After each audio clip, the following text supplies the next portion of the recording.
Nandagiri hills లో అక్రమంగా commercial building నిర్మాణానికి పర్మిషన్ ఇచ్చారని ఆరోపించారు కోఆపరేటివ్ హౌసింగ్ సొసైటీ సభ్యులు. జీహెచ్ఎంసీ రూల్స్ బ్రేక్ చేసి పర్మిషన్ ఇచ్చిందని స్థానికులు ఫైర్ అవుతున్నారు. కేబీఆర్ పార్క్ పక్కనే కమర్షియల్ కాంప్లెక్స్ కి ఎలా పర్మిషన్ ఇస్తారని ప్రశ్నించారు. ఇదే ఇష్యూపై జీహెచ్ఎంసీకి ఫిర్యాదు చేసినా పట్టించుకోలేదన్నారు సొసైటీ సభ్యులు. నెట్ వెంచర్ కమర్షియల్ కాంప్లెక్స్ అక్రమమని విజిలెన్స్ ఎన్ఫోర్స్మెంట్ రిపోర్ట్ ఇచ్చినా జీహెచ్ఎంసీ చర్యలు తీసుకోలేదని ఆరోపించారు నందగిరి కోఆపరేటివ్ హౌసింగ్ సొసైటీ సభ్యులు రాఘవాచారి. ఈ అక్రమ నిర్మాణంపై లీగల్ గానే ఫైట్ చేస్తామని, విజిలెన్స్ రిపోర్ట్ను అమలు చేయాలని ఢిల్లీలో రాష్ట్ర ప్రభుత్వ ప్రత్యేక ప్రతినిధి జితేందర్ రెడ్డి డిమాండ్ చేశారు. 2012లో అప్పటి ప్రభుత్వం అమ్మకానికి పెట్టారు. పబ్లిక్ ఆక్షన్ ద్వారానే అమ్మారు. ఆ ఆక్షన్ నోటిఫికేషన్లో క్లియర్గా 3 సందర్భాలు ఉదహరించారు. ఒకటిది మొట్టమొదటిది ఏంటంటే Nandagiri hill is a hill, ఇది ఒక కొండ ప్రాంతము అన్నది రాయటం జరిగింది బ్రోషర్లోనే. ఆ కొండని అమ్మకానికి పెట్టారు. అందులో ఆ కొండని అమ్మకానికి పెట్టినప్పుడు ఇది 4 ఎకరాల 74 సెంట్లు ఉండటం మూలంగా దీన్ని అప్పటి మల్టీ యూజ్ ప్రకారం భవనాలు నిర్మించుకోవచ్చు అని కూడా చెప్పారు. దాని ప్రకారమే 2012లో నెట్ అన్న వెంచరు అన్న సంస్థ ప్లాట్ కొనుగోలు చేసి అనుమతుల కోసం అప్లై చేసి 2013లో మున్సిపాలిటీ వారి నిబంధనల మేరకు అనుమతి ఇవ్వటం జరిగింది. అప్పుడున్న అనుమతి ground floor, 4 upper floors and 5 to 7 cellars. 2013లో ఉన్న నిబంధనల ప్రకారం, అమ్మకపు నిబంధనల ప్రకారం అనుమతి ఇచ్చింది ఈ ప్రాంతానికి మాత్రమే. 2013 నుంచి అనధికారంగా ఈ కొండని తవ్వటం మొదలుపెట్టి, మనందరికీ తెలుసు మనం డక్కన్ పీఠభూమి మీద ఉన్నాం. డక్కన్ పీఠభూమి అంటే హార్డ్ ఇన్సైటివ్ రాక్స్. ఈ హార్డ్ ఇన్సైటివ్ రాక్స్ని 100 మీటర్ల లోతుకి తవ్వి కొండని తినేయటం జరిగింది. మొట్టమొదటి స్కామ్ ఏంటంటే నందగిరి కొండ లేదు ఇప్పుడు. నందగిరి హిల్స్ పేరులో ఉంది, కానీ నేతి బీరకాయలో నెయ్యంటుందో నందగిరి హిల్స్లో హిల్ కూడా అంతే ఉంది. ఈ కొండను తినేయటం జరిగింది. 100 మీటర్ల లోతుకి తవ్వితే మున్సిపాలిటీ వారు మొత్తం తవ్వాక కళ్ళు తెరిచి నువ్వు కొండను ఎలా తవ్వావు అని పనిష్మెంట్ వేశారు. దానికి వారు 23 కోట్లు కట్టి తప్పించుకున్నారు పెనాల్టీగా. కొండ లేదు ఇప్పుడు, కొండ ప్లేస్లో లోయ ఉంది. నేషనల్ పార్క్ పక్కన చిన్న చిన్న ఇళ్ళు కట్టుకోవచ్చు, బిల్డింగ్లు కట్టుకోవచ్చు.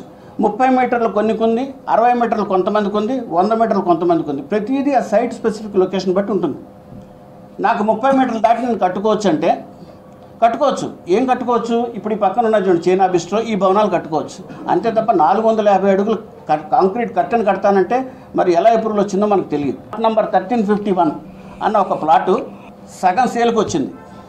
470 గజాలు అది అమరేందర్ రెడ్డి గారు కొనుక్కున్నారు ఆయన సొంత పేరుతోటి. అది ఎప్పుడు కొనుక్కున్నారు? అది 2015లో కొనుక్కున్నారు. అది ఎందుకు కొనుక్కున్నారంటే మన పనామా కాలువలాగా జూబ్లీ సొసైటీని వారికి ఉన్న 4.78 ఏకర్స్ ల్యాండ్కి మధ్యలో ఒక బ్రిడ్జి లాగా, ఒక వారధిలాగా, ఒక దారిలాగా ఉపయోగపడుతుందని కొన్నారు. ఫస్ట్ క్వశ్చన్ ఏంటంటే జూబ్లీ సొసైటీలో పార్ట్ ఆఫ్ ది ప్లాట్ అమ్మచ్చా? ఒకవేళ అమ్మటం జరిగితే జూబ్లీ సొసైటీలో ఏదైనా ప్లాట్ నివాసం కోసం ఇచ్చింది రోడ్ల కోసం అమ్మచ్చా? అమ్మకూడదు. Bylaw 42 is very clear. You can't sell the plot for road purpose or giving access to somebody else. అది అయిపోయిన తర్వాత కొన్నాళ్ళు పోయాక మిగిలిన 470 గజాలు కూడా నెట్ వెంచర్స్ అన్న పేరుతో మళ్ళీ రిజిస్టర్ అయింది. ఈ 2 ముక్కలు చూపిస్తూ ఈలోగా రోడ్ నెంబర్ 45 కమర్షియల్ అయిపోవటం వల్ల సర్కారు 30 మీటర్ల ఎత్తు వరకు బిల్డింగ్లు కట్టుకోవచ్చు అని చెప్పి జీవో 365 ఇచ్చారు 45కి ఆ నుంచి ఉన్న ప్లాట్లకి.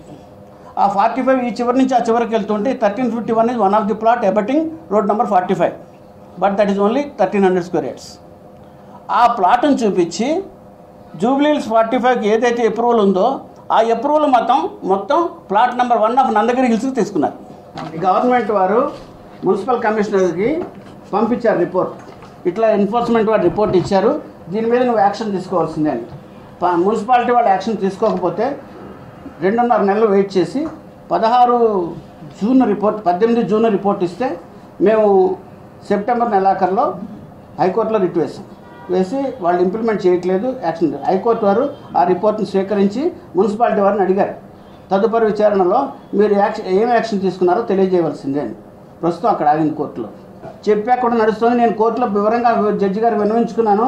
టొరెన్షియల్ రెయిన్స్లో కూడా మొన్న 11 రోజులు వచ్చిన టొరెన్షియల్ రెయిన్స్లో కూడా పగలు రాత్రి జరుగుతుందని చెప్పడం జరిగింది.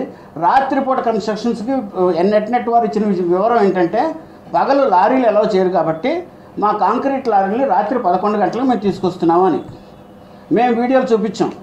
ఏ లారీ రావట్లేదు, లారీలు పట్టపగలు మంచి చక్కగా వస్తున్నాయి. కన్స్ట్రక్షన్ స్లాబ్లు కూడా నైట్ టైం వేస్తున్నారు, క్రేన్స్ యూజ్ చేసి చేస్తున్నారు, బిగ్ ఎక్విప్మెంట్ యూజ్ చేసి చేస్తున్నారు. సౌండ్ మొత్తం అన్నీ చూపించడం జరిగింది. ఈ demonstration up to principal secretary municipal administration దాకా చేయడం జరిగింది వీడియోలు. అప్పుడు కానీ చెప్పిన తర్వాత గత 2-3 రోజులుగా మటుకు రాత్రిపూట ఆపారు. అది రాత్రి 10 తర్వాత పొద్దుట 5 వరకు. ఇది నాట్ నందగిరి సొసైటీ మెంబర్స్ ఎవరి కోసం చేస్తున్నది కాదు. విజిలెన్స్ ఎన్ఫోర్స్మెంట్ డిపార్ట్మెంట్ అన్నది కూడా తెలంగాణ గవర్నమెంట్కి సంబంధించిన డిపార్ట్మెంటే. బాధ్యతాయుతమైన డైరెక్టర్ జనరల్ ఆఫ్ పోలీస్ వరకు ఉంటారు. వాళ్ళు సిస్టమేటిక్గా ఎంక్వైరీ చేశారు. వారు ఇచ్చిన రిపోర్టు ఇది ఒకళ్ళు చెప్పేది కాదు, ఒక ఇండివిజువల్ చెప్పేది కాదు, ఒకళ్ళ లాభానికి కాదు, ఒకళ్ళ నష్టానికి కాదు. వాళ్ళు ఇచ్చిన రిపోర్టు ప్రకారం ఫర్దర్ ఇంకా ప్రోబ్ అవసరం లేకుండా వాళ్ళే అన్నీ చేసి ఇచ్చారు. ఆ రిపోర్ట్లో ఏదైనా తప్పు ఉంటే ఎవరైనా చెప్పొచ్చు. ఇది ఇప్పటిదాకా మాకు ఉన్న ఇన్ఫర్మేషన్ అంటే హైడ్రా ఓన్లీ చెరువులు వీటికని అనుకున్నాం. కానీ మొన్న క్యాబినెట్ డిసిషన్లో వాళ్ళు తీసుకున్నది జరిగింది. ఎక్కడన్నా ఇట్లాంటి కన్స్ట్రక్షన్స్ కూడా తీసుకురావాలన్నది 2 రోజుల క్రితం క్యాబినెట్ డిసిషన్లో బయటకు వచ్చింది తెలిసింది. కాబట్టి మేము హైదరాబాద్ కూడా ఇది తీసుకెళ్తున్నాం విషయం. Why I am not going to Chief Minister and complaining? I want it to go legally.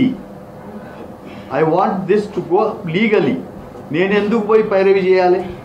Why should I go to పోయి సీఎం గారు ఇట్లా జరుగుతున్నది అని చెప్పి నేను ఎందుకు ఏడవాలి? న్యాయపరమైనది ప్రాపర్గా vigilance has given a proper report that this is illegal. Vigilance department అంటే ఖాళీ బియ్యం పాడైతుంటే పట్టుకోవడము, లేకపోతే లిక్కర్ ఏదైనా అదే ఇదైతుంటే పట్టుకోవడము, లేకపోతే లబ్బడి తాండాల సారా అమ్ముతుంటే పట్టుకోవడం, అది కాదు వాళ్ళ పని. విజిలెన్స్ వాళ్ళ పని. విజిలెన్స్ వాళ్ళ పని wherever illegality is happening. So the vigilance has given a proper report to the government and వాళ్ళు మున్సిపాలిటీకి కూడా వాళ్ళు చెప్పడం జరిగింది. మున్సిపాలిటీకి they should bring down that illegal construction అని చెప్పడం జరిగింది.